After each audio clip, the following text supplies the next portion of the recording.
Bonsoir à toutes et à tous et bienvenue au Journal du Soir sur Télé Libre.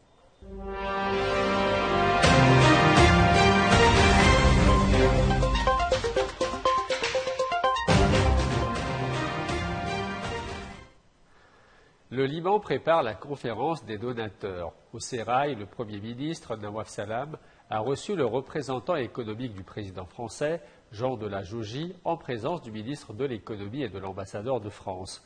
Au cœur des discussions, réforme, Fonds monétaire international et coopération internationale. C'est une réunion aux enjeux économiques majeurs.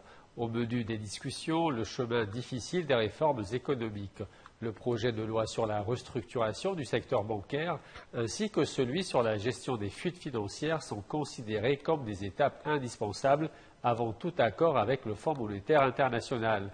Ces réformes sont également essentielles en vue de la conférence des donateurs que la France s'apprête à accueillir dans les prochaines semaines pour coordonner le soutien international au Liban.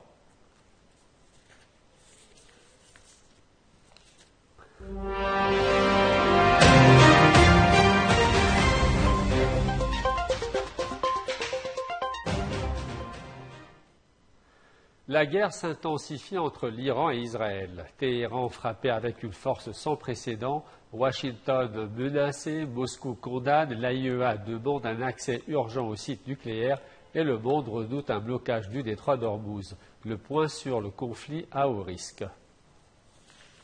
11e jour de guerre. Israël a intensifié ses frappes en ciblant la capitale iranienne Téhéran et de nouveau le site nucléaire de Fordo. Des coupures de courant ont été signalées dans plusieurs quartiers, notamment près de la prison d'Evin, également visée. Le ministre israélien de la Défense, Israël Katz, affirme frapper avec une force sans précédent. En parallèle, des missiles iraniens ont provoqué des dégâts sur une installation stratégique du réseau électrique israélien. Téhéran hausse le ton et menace les États-Unis de lourdes conséquences. Un haut responsable iranien évoque des représailles régionales, y compris contre les bases américaines dans le Golfe. La Chine, elle, appelle à la retenue et s'inquiète pour la sécurité du détroit d'Ormuz, par où transite 20% du pétrole mondial. Les cours du brut ont bondi de 6% en bourse. L'Union européenne, elle, redoute une extension incontrôlable du conflit. À Moscou, Vladimir Poutine dénonce une agression injustifiée des États-Unis. Il reçoit le chef de la diplomatie iranienne et propose un retour à la négociation tout en étant perçu avec scepticisme à Bruxelles. Pendant ce temps, Donald Trump agite le spectre d'un changement de régime en Iran et se félicite des dommages monumentaux infligés aux installations nucléaires.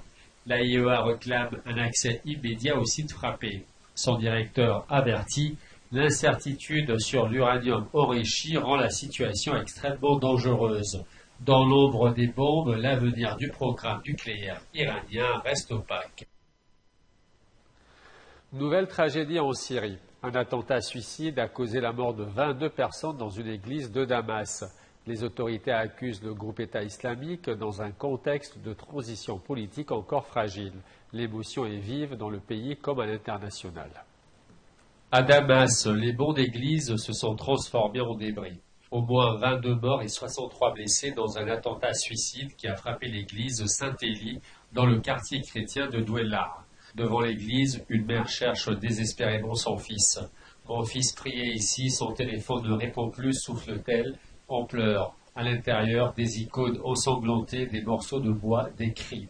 Selon les autorités syriennes, l'assaillant affilié au groupe État islamique a ouvert le feu sur les fidèles avant de se faire exploser avec une ceinture piégée. Le ministère de l'Intérieur évoque une tentative de semer la terreur et de cibler la coexistence religieuse.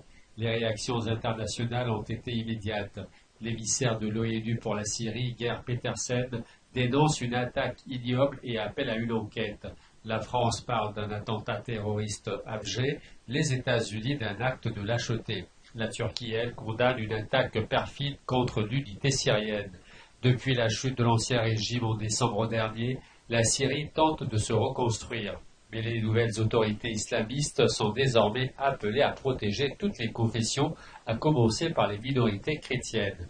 Le patriarcat orthodoxe demande aux autorités de garantir l'inviolabilité des églises. Dans les rues de Damas, c'est la peur qui règne. Et cette question lancinante, la paix promise, est-elle déjà en péril?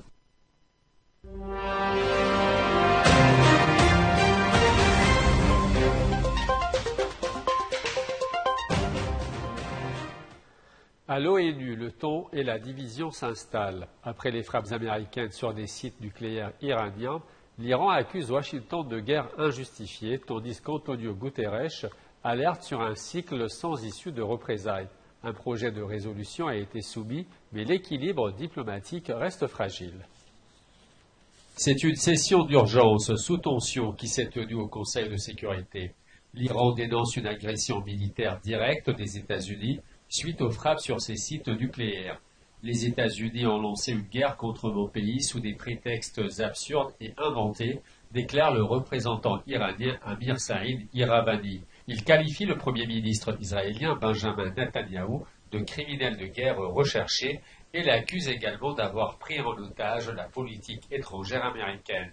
Le secrétaire général de l'ONU, Antonio Guterres, met en garde. Nous risquons de tomber dans un cycle sans issue de représailles. Il appelle à l'arrêt immédiat des hostilités et à la reprise du dialogue diplomatique. Le directeur de l'Agence internationale de l'énergie atomique, Raphaël Grossi, alerte aussi. Selon lui, des cratères sont visibles à Fordo, principale installation d'enrichissement d'uranium iranienne, probablement causée par des munitions américaines à forte pénétration. En réponse, la Russie, la Chine et le Pakistan ont soumis un projet de résolution exigeant un cessez-le-feu immédiat et condamnant les frappes sur les installations nucléaires. Mais ce texte n'a quasiment aucune chance d'aboutir face au veto américain. Les États-Unis et Israël, eux, assument. L'ambassadeur israélien estime que le monde devrait leur être reconnaissant pour sa sécurité. Mais pour l'Iran, ce sont des crimes impunis. À New York, la diplomatie piétine et sur le terrain, les frappes continuent. Nuit d'horreur à Kiev. Au moins 7 personnes ont été tuées dans des frappes russes qui ont visé la capitale ukrainienne et sa région. Drones iraniens, missiles nord-coréens, menaces croisées, la guerre en Ukraine franchit un nouveau cap dans la brutalité. Kiev encore frappé au cœur. Une nuit de bombardements intenses a causé la mort d'au moins 7 personnes dans la capitale ukrainienne et ses environs. L'attaque, qualifiée de totalement cynique par Volodymyr Zelensky, a duré plus de 4 heures. À l'ouest de la ville, un immeuble résidentiel a été en partie détruit. Une trentaine de blessés ont été recensés. Des secouristes fuyaient encore les décombres à la recherche de survivants. Selon le président ukrainien, Moscou a utilisé 352 drones, dont 159 de type Shahed, de fabrication iranienne, et 16 missiles parmi lesquels des projectiles nord-coréens. Une coalition qu'il dénonce comme une véritable alliance de meurtriers. Dans les abris, la peur est palpable. Des familles entières se sont réfugiées dans les stations de métro ou des caves improvisées. En attendant la fin des frappes, beaucoup consultent leur téléphone, d'autres dorment à même le sol. L'Ukraine contre-attaque. À Rostov, une entreprise industrielle a été touchée par des drones ukrainiens. Le général Siersky promet d'intensifier les frappes en profondeur sur le territoire russe. Nous ne pouvons plus rester passifs, déclare-t-il. Moscou poursuit son offensive dans le nord-est. Vladimir Poutine n'exclut pas la prise de la ville de Soumy.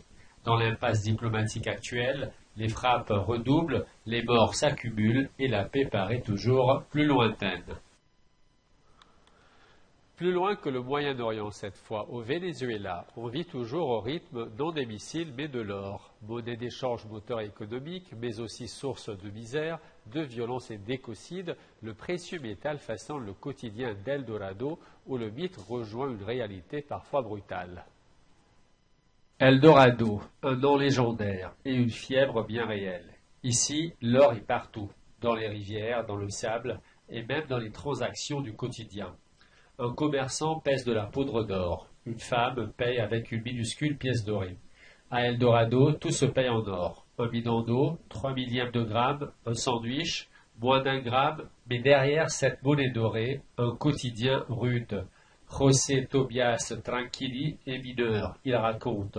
L'or est une bénédiction, mais il faut beaucoup de chance. Parfois, tu travailles toute la journée pour rien. Des hommes manipulent du sable, le font couler sur des rampes enduites de mercure, fumée, moteur bricolé, main noircie. Chaque gramme est le fruit d'un labeur harassant, une tonne de sable pour parfois à peine 100 $, et souvent au péril de sa santé. Un autre travailleur déclare « On respire le mercure, mais on n'a pas le choix. C'est ça ou rien. On garde fortune, trous béants, rivières polluées. L'exploitation illégale gangrène la région. Mafia, guérilla, taxes imposées par les armes. Entre 2016 et 2020, 217 personnes sont mortes dans des affrontements. Hilda Carrero est épicière. Elle se souvient. Avant, c'était que la jungle et serpents. Aujourd'hui, ce sont les mineurs qui font vivre Eldorado. Mais certains jours, je ne vends même pas une bouteille. À Eldorado, le mythe brille toujours, mais sous l'éclat de l'or, la poussière, la sueur et les cicatrices d'un peuple qui survit à peine. Voilà, c'est la fin de ce journal. Merci à vous de votre fidélité et à très bientôt.